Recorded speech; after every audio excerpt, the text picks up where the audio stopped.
Hey there, Michael here for another episode of The Strategy Report. I hope you've been enjoying listening to the show in 2019 as much as we've enjoyed making it. But before we dive into the Russian Grand Prix, we've got a small favour to ask. Beer Mogul Podcast is running another listener survey, and we'd love to get your feedback. We're trying to get a better idea of who's listening to the podcast, what you like about it, and what you want to hear more of in the future. It should only take you a couple of minutes, and to make it worth your while, at the end you can enter the draw to win a pair of motorsport-inspired socks from our friends at Heel Tread. I've got my pair, and I can tell you that not only are the designs great, but they're absolutely comfortable as well. So head over to the website at f1strategyreport.com and follow the link to fill in the survey. We'd love to hear from you, and there's a great pair of socks from Heel Tread up for grabs as well. And now, on with the show. Hello and welcome to the 2019 F1 Strategy Report, powered by Heel Tread Motorsport Socks. Go to heeltread.com. My name's Michael Lamonato, and this is round 16, the Russian Grand Prix. Ferrari had the fastest car in Sochi, a Ferrari qualified on pole, and Ferrari led the race 1-2 at the start. But in the shadow of another team orders controversy, Ferrari managed to lose the race to Mercedes. Lewis Hamilton and Valtteri Bottas were the beneficiaries when Sebastian Vettel's car stopped halfway through the race, leaving Charles Leclerc to finish third in a substantial salvage job for the Silver Arrows. To discuss how the slower car won the race, and otherwise to speculate wildly, I'm joined by the father of all your favourite F1 stats, Sean Kelly. Sean, how you doing? I am very tired, Mike. It's been a long day over here trying to do the Russian Grand Prix from the US West Coast, where the race started at 10 past 4 in the morning here. It is now, where are we now? 20 to 11 at night, but I stayed up just for you. Absolutely trooper. There's no other way to describe it. Such a weird time zone, the Russian Grand Prix, in the middle of nowhere in particular. No one seems especially happy with the time it was run, unless you're on the east coast of Australia, I must say, where I'm often watching the race from a very pleasant 9 o'clock. Bed before midnight, what more can you ask for on a Sunday night? Well, and we even got a good race. I've got to say, not a lot of optimism heading into Russia generally. It's a bit of a, well, much like the time zone, a bit of a what of it kind of circuit, but an interesting race. And we've got to say, off the back of Singapore, to have Ferrari genuinely in the mix now, would you say, makes this quite an interesting end to the season? Yeah, I think before we went into Belgium, we all thought that Ferrari's pace was derived from, long flat-out circuits, long flat-out sections like Montreal. We saw how good Ferrari were in Montreal, and we knew that going into Spa and Monza, this was going to be Ferrari's big chance to break their duck for the year, which of course they did. But we thought, okay, well, once we get to Singapore and maybe the remainder of the tracks, it's not going to be such an easy thing. To our great surprise, to our pleasant surprise, it was not as predictable as that. And Ferrari actually underlined their pace to the point where we have to say, well, where was this at the start of the season? They were so quick in pre-season, and then it all went out the window in Melbourne, like it traditionally does for them, it seems. Mercedes, even though they won in Melbourne a couple of times in recent times, it was always Mercedes with a better car, but they tripped over themselves on strategy. So yeah, where was this pace early in the season? I like to think we got to the mid-season break and they, teared down the car to rebuild it ahead of the second season and found some of those sandbags they typically leave in there during pre-season testing, remove them, and now we've got the real Ferrari. But there was a big update in Singapore, and of course we talked last week naturally about, well, what a shock the Singapore Grand Prix win was on this podcast. But Russia, I guess, is a step towards validating that those aero upgrades they brought in Singapore were, I guess, universally or globally more useful for them as they sought to cure what I guess can be boiled down to a kind of weak front end. And I mean, we can talk about a little bit later how that benefits Sebastian Vettel now that that's stepped up a little bit. But it does feel like now we've got this circuit, for example, which was, I guess, half a street circuit in the style of Singapore and then more flat out. So a bit of a compromise. And then we've got Suzuka coming up, of course, which is all about downforce and aerodynamic performance. This race and the next race really will validate that step forward, I suppose. It shall. And I would say Russia actually, Russia lends itself more to the Spa and Monza type circuits in that it has that very long, flat out section from the start line all the way down to turn 2. And that was certainly reflected in the sector times from qualifying. If you looked at the best sector times in qualifying, Ferrari were 1 and 2 in that sector. Nearly half a second quicker in that one sector than Mercedes, which would then claw it back in the remainder of the racetrack. they're not going to have perhaps that luxury in a place like Suzuka, which is, as you mentioned, is so dependent on the conservation of momentum. It's very similar to Silverstone in that regard. And of course, Mercedes did rather well at Silverstone.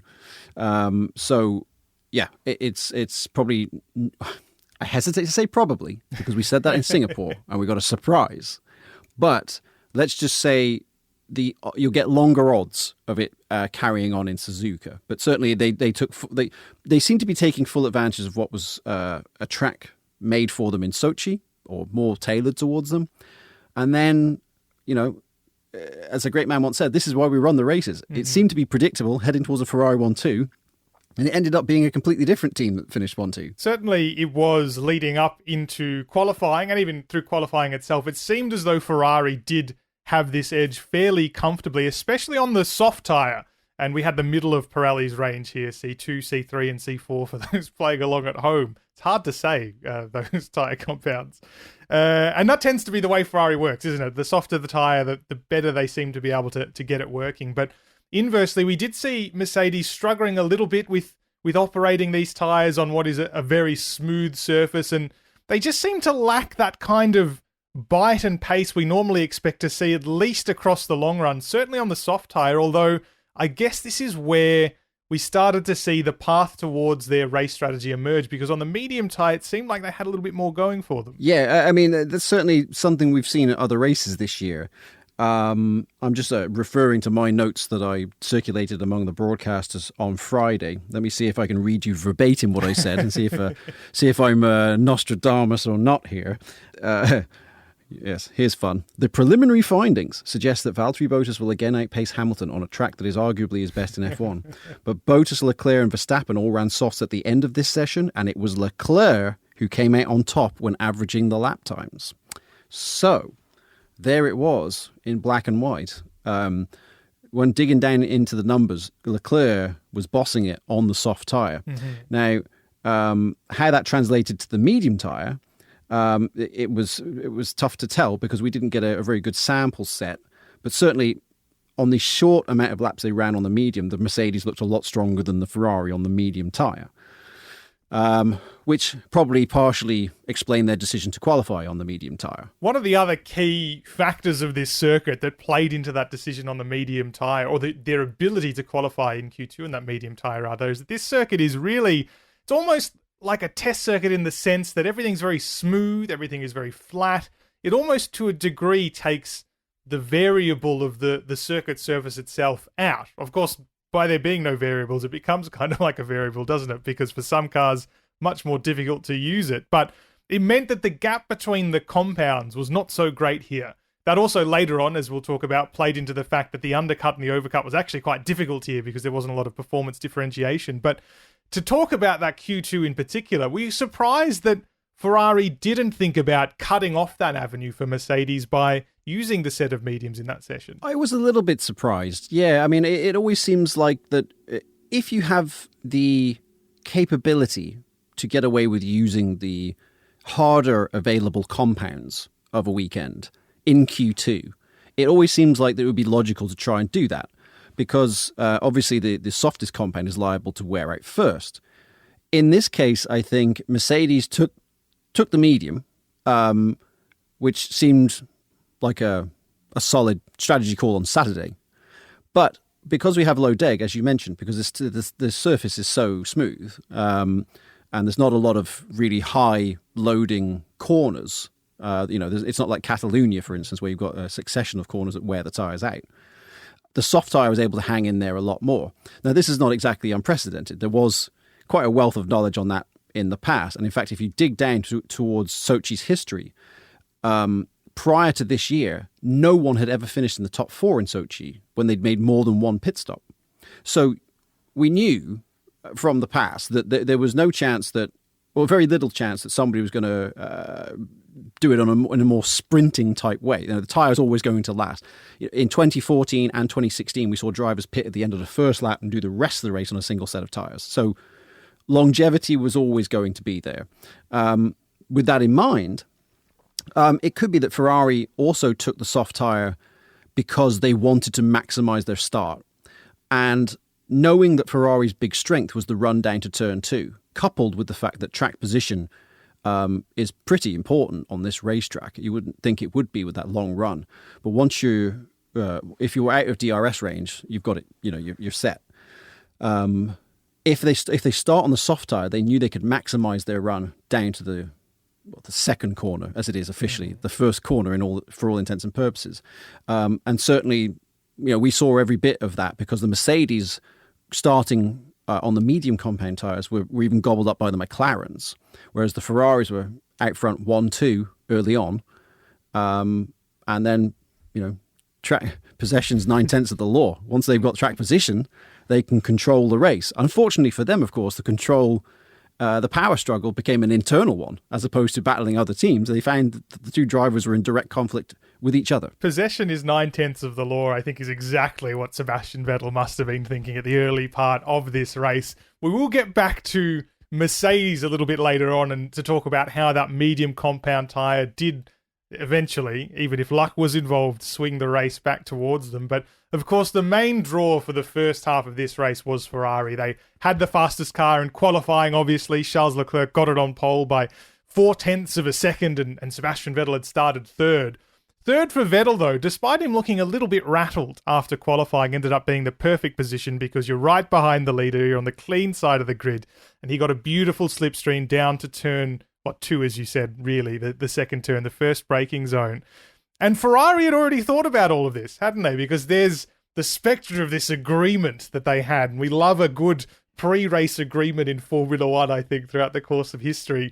Did not go the way they'd planned, though, because with Vettel in the lead, he wasn't so willing to give it up to Leclerc as apparently they'd agreed to do. And there, of course, like all debates, seem to be two sides. Those who say, well, of course, he should have honoured straight up this agreement. But the arguments he was making, I guess, did stack up, didn't they? First of all, that he seemed faster than Leclerc, and then, of course, that Hamilton was not so far behind. Well, yes, and Vettel, I'm sure, must have known that 2 years ago, Valtteri Bottas started third on the grid and led into turn 2 on this racetrack and won the race. So he must have known, starting on the soft tyre with Hamilton on the front row on the medium tyre, that he was going to be a sitting duck. Ferrari had much more straight line speed. So at some point on Saturday afternoon, the team has gone, look, you're going to get past Hamilton. The only guy in front of you is going to be the other Ferrari. At that point, you're going to have this massive slipstream. What we don't want you doing, Charles, is cutting across on Vettel, bumping his front wing off, or worse still, bumping both of you off.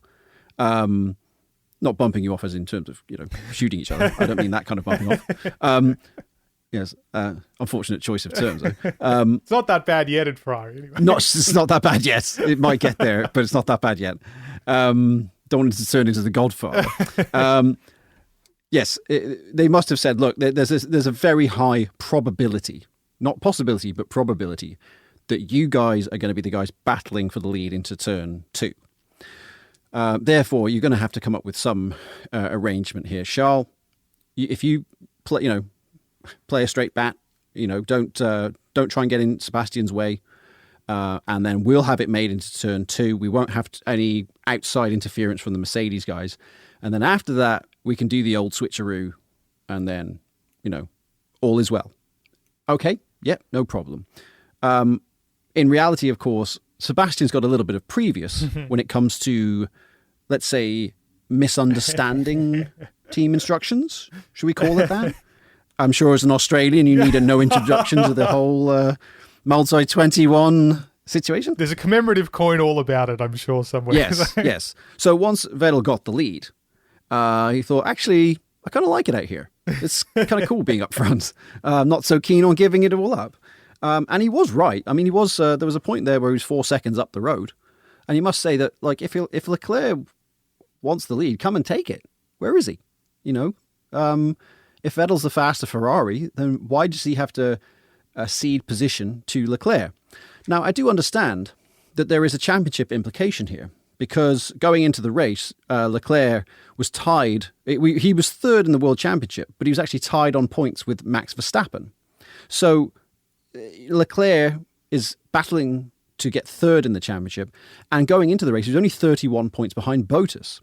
So he knew that, let's say Leclerc wins, Vettel second, Bottas can only be third at that point. So you've got a minimum 10 points on Bottas. You could get second in the World Championship. So there was that implication as well.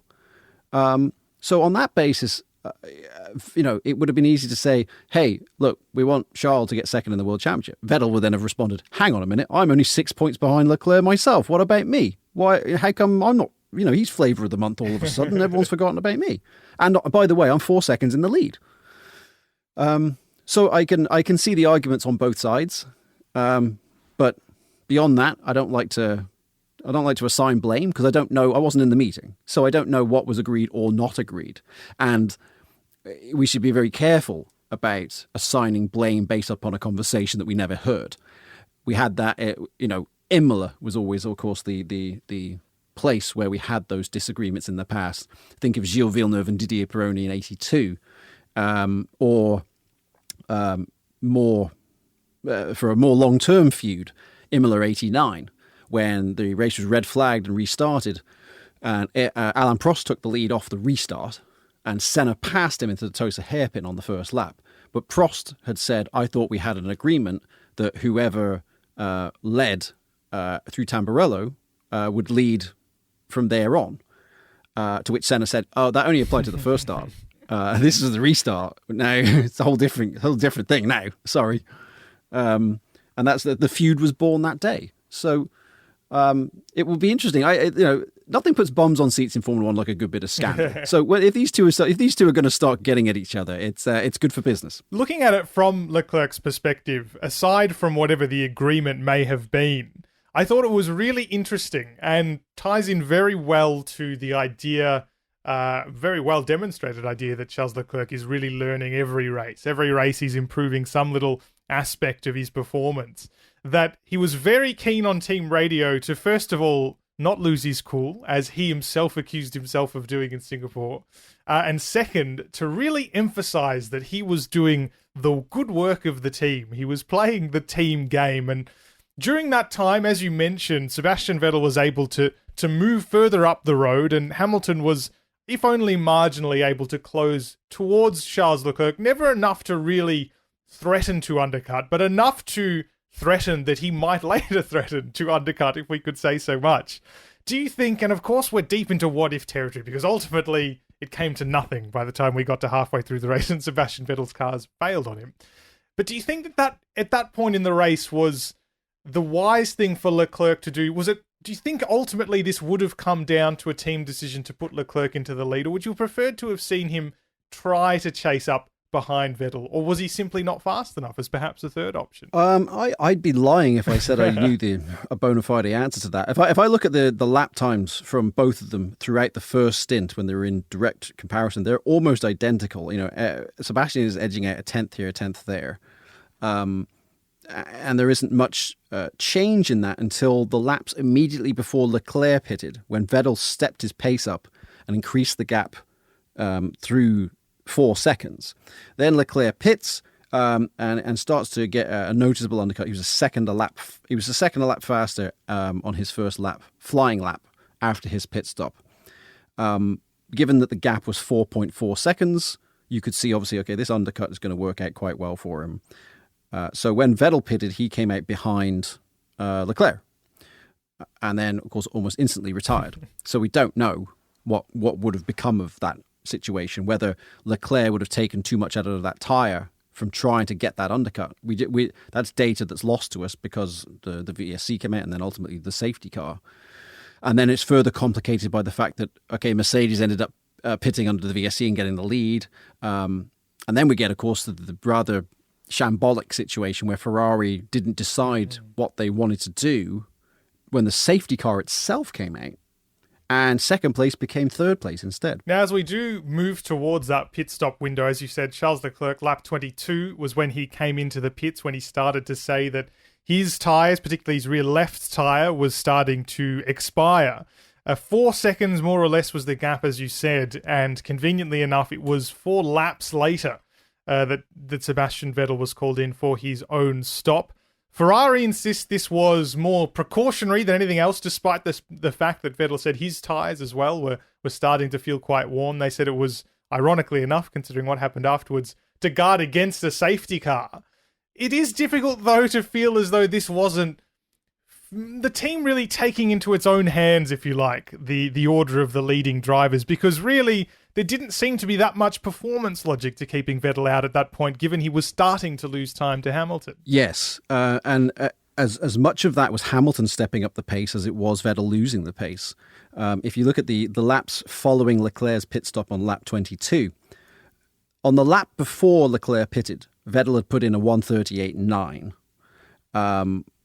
And then the next lap, it was a 1:39.2. And then there was another 1:39 in there. At the same time as that's happening, Vettel's in the 1:39 range. Hamilton suddenly, after Leclerc pits, drops his pace down to 1:38.3, and then 1:38.2, and then 1:38.3, and then 1:38.4. So all of a sudden, Hamilton is stepping the pace up in his pursuit of Vettel. At that point, I was starting to wonder, had Mercedes sold them all a dummy in terms of tyre degradation? Were they just bluffing on tyre deg and saying, oh, we've got wear, this, that, and the other, and waiting for Ferrari to pit, and then they were just going to unleash this huge overcut situation, and they were going to win the race that way? In the end, we didn't see that because, of course, Vettel's car broke down. That triggered all the subsequent events that basically threw out. We ended up with a race of two halves, which one first half didn't bear resemblance to the second half, either strategically or in a sporting sense. And certainly Leclerc's times indicated that he was going to be comfortable. He was going to be comfortable in the lead whenever all these guys pitted, but that's uncharted territory. We didn't run far enough on a Friday to answer that question, and we didn't run far enough in the race without a safety car to answer that question either. So many interesting what-ifs at that point. It's exactly right. I think for what it's worth anyway, Lewis Hamilton suggested that Ferrari was on the better strategy, and we know, of course, that this was essentially a roll of the dice for Mercedes, wasn't it? They didn't feel like the car was quite a match for Ferrari after Friday practice, so may as well do something different, which is what they did. And while we can say that luck really played a part here, because once, as we've covered, Sebastian Vettel made his stop on lap 26, lost the lead to Charles Leclerc, and almost immediately retired with an MGU-K problem, an electrical problem. The safety car subsequently was triggered, and the Mercedes drivers were able to make a very cheap pit stop. That's luck, of course, but starting on the medium tyre is exactly what brings that kind of flexibility, isn't it? So there also must be credit paid to Mercedes in this situation for having the strategy on a track that had, before this race, a 60% safety car chance of having that opportunity to take advantage of it. Yes, although I would say that the 60% number, speaking as a statistician now, is a flawed number with which to work. And the reason is because in the history of the Russian Grand Prix at Sochi, we'd had 4 safety car periods in the past, but 3 of them had come on the first lap. So that wouldn't factor into your strategy making typically. The only one other one we'd had was in 2015 when Grosjean crashed it heavily at turn 3. There was a very memorable accident that happened when we saw the slow motion replay of him binning it and bits coming off the car in all directions. So it would be fair to say that you wouldn't expect a safety car in the phase of the race where you're likely to pit. Personally, I think Lewis is right. Ferrari had the better strategy, and Ferrari just got tripped up. It was all going well until suddenly it wasn't. It was, Leclerc's race was undone by Vettel's retirement. So the whole thing starts and ends with Ferrari. That Ferrari had the race in their hands, and then it was like Keystone Cops, as things started to go wrong for them, which is a shame. I mean, they did. I don't think they. The only thing they did that I thought was genuinely a mistake was during the safety car period, when they dilly-dallied on whether or not to stop Leclerc. This was the strange and potentially decisive, depending on how you want to analyse the flow-on permutations from stopping or not stopping, part of the race. Because when the safety car came out, triggered for George Russell's somewhat mysterious crash, when he locked up a brake, essentially, and hit the barrier, triggering a safety car, Ferrari did not stop immediately. Now, the gap from Charles Leclerc at that point in second place to Valtteri Bottas behind him in third was around 12 seconds. Maybe not quite enough to make a safety car stop, but certainly enough to try. But it wasn't until the end of the following lap that they brought him in for that set of soft tyres, throwing away second place for third, but ultimately gambling on what might have turned out to be an ideal situation of victory with those tyres. Why was it that they waited so long? Is there any hint? Is there any clue? Was it some gamesmanship with Mercedes, perhaps? Because otherwise it doesn't make a lot of sense to wait until the field is bunched up to make that stop. No, it doesn't. I think they must have looked at the situation and thought, okay, Leclerc's on mediums, Hamilton's on softs. In that situation, you would normally think the guy on the medium tyre is going to have the race come to him at the end. In Sochi's terms, with such low deg, that soft tyre is probably not going to go away quite as badly as it would at another racetrack. So they probably ummed and ahed about that. But then they thought, well, Bottas might get Leclerc for second at some point as well on that faster tyre. What if we bring in Leclerc, put the soft tyre on, drop behind Bottas, and given our pace in the first part of the race, we could end up passing both of these Mercedes and win the race. It's important to remember at this stage that for Leclerc and Ferrari, the championship is essentially gone. So, racing for a safe second place, not really what Scuderia Ferrari is about. So, with the championship not on the line, it was worth the risk of saying, hey, look, we're going to be second, we're not going to pass Lewis. Who cares? Why don't we go for a more aggressive strategy? And if it works, it works. If it doesn't, we're third. Who cares? If we don't win the race, whether you're second or third, no one remembers. So, and of course, the race was already going away from them at that point because Vettel was out of the race. So Leclerc didn't have anybody to work with or to act as a spoiler. So it was a one-man band by that point. Just a clarification on the Russell retirement, by the way. I haven't heard. I've read his quotes that he had a mechanical failure. He didn't elaborate. I strongly suspect that having just come out of the pits, I think one of the front tires might not have been attached correctly. Because if you watch the replay of the accident, when he goes into the barrier, the right rear tire lifts off the ground momentarily, which implies that one of the front tires has come off. Yes, right. So I suspect that's what happened. In mitigation, I didn't spot the right rear wheel lifting on Russell's car until I watched the race back the second time. So first time around, it seemed like a brake failure.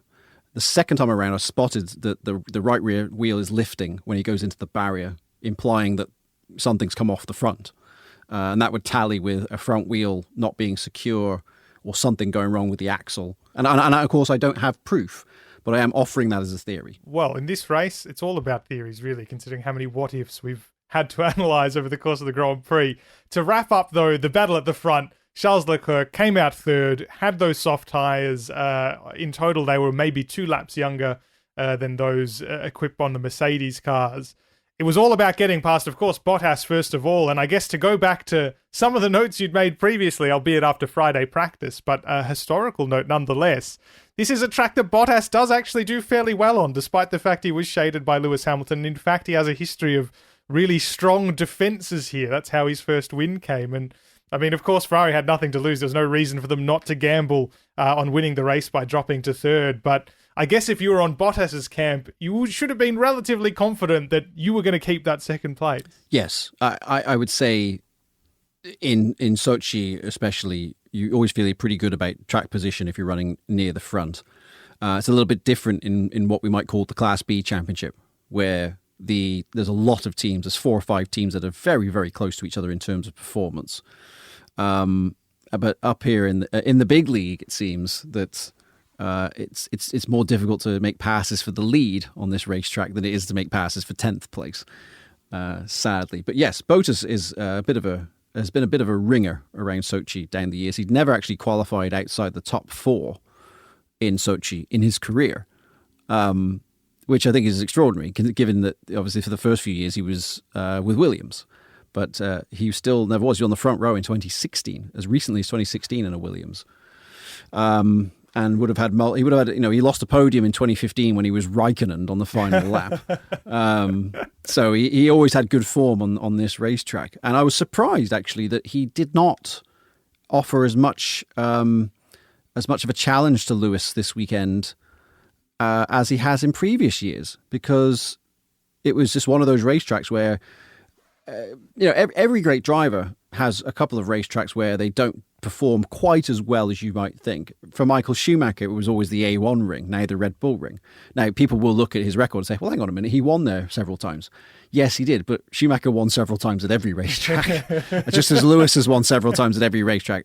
Putting it into context, Schumacher always had a hard time. He always had the stiffest competition he ever got from Rubens Barrichello always seemed to be at the A1 ring, putting aside the whole 2002 contrived finish thing.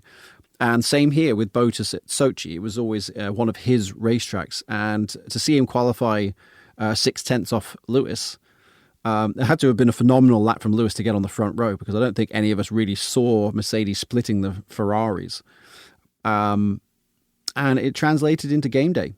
Simply, Bottas never looked. Can you recall a point in the race where you thought, Bottas might get Hamilton here? I don't recall it happening. No, and that's the order they finished in: Hamilton, Bottas, Charles Leclerc, Max Verstappen. Quite a quiet race for Red Bull Racing. They didn't really translate what looked like pretty promising pace on Friday. Actually, relatively good pace, enough for them to make them wonder whether they should have taken their engine penalties at this race. Didn't transpire in the Grand Prix itself.